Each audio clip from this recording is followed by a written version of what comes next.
Dans un peu plus de 2 semaines débutera au Vatican le fameux conclave afin d'élire le prochain pape de l'Église catholique. Et à peine 24 heures après le décès de François, plusieurs noms semblent déjà être favoris pour lui succéder.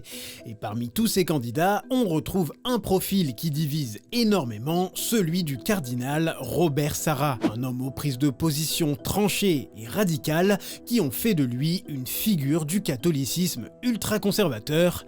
Portrait. Originaire de Guinée, Robert Sarra grandit dans le village reculé d'Ourous.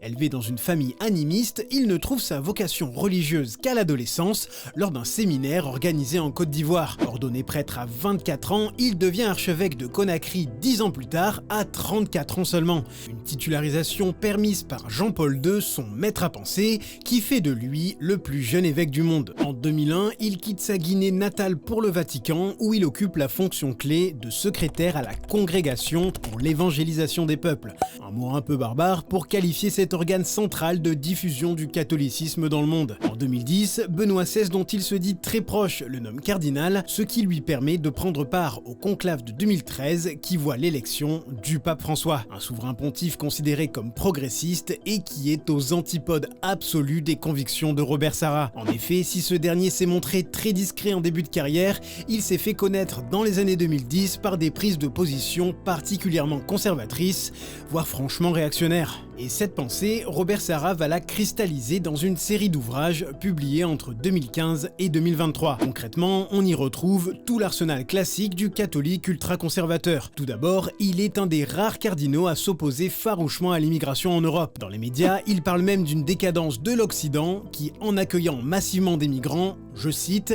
se laisse noyer par une population d'origine islamique. Dans son ouvrage de 2019, il parle même d'autodestruction de l'Europe et de son identité chrétienne. Il est on ne peut plus clair sur la question, pour lui, c'est la loi du chacun chez soi qui doit primer. Mais c'est une fausse idée de croire que les fonds n'existent pas, parce que de toute façon, chacun voudrait vivre dans son pays.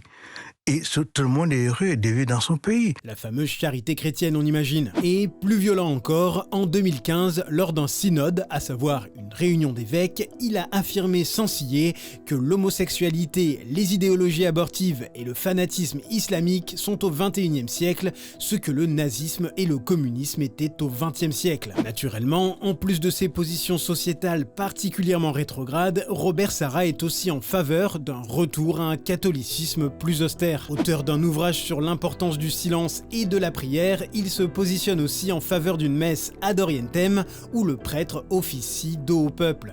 Autant de pratiques qui peuvent sembler anodines mais qui traduisent en directe opposition au pape François un retour à une religion plus stratifiée et autoritaire. Ces propositions ont d'ailleurs provoqué une levée de boucliers dans l'église puisque beaucoup y voient une tentative déguisée de remettre en question les réformes opérées dans les années 60 qui avaient justement pour but de rapprocher les fidèles des autorités cléricales pour une église plus ouverte. Enfin, sur les nombreux scandales de violences sexuelles qui ont émoussé l'image de l'église, il botte tout simplement en touche. Pour lui, ce sont des actes isolés d'individus qui doivent être punis, mais il n'y voit pas vraiment de problème systémique et propre à l'église. Aujourd'hui adulé par les ultra-conservateurs et redouté par les réformateurs, Robert Sarra est devenu, avec le temps, le porte-voix d'un courant qui pense que l'église s'est perdue en voulant plaire et qu'il est temps de revenir à une foi forte, pure et droite. Et si son profil n'est pas au plus haut dans la liste des cardinaux favoris pour la papauté, il reste un chef de file virulent de la frange traditionnaliste.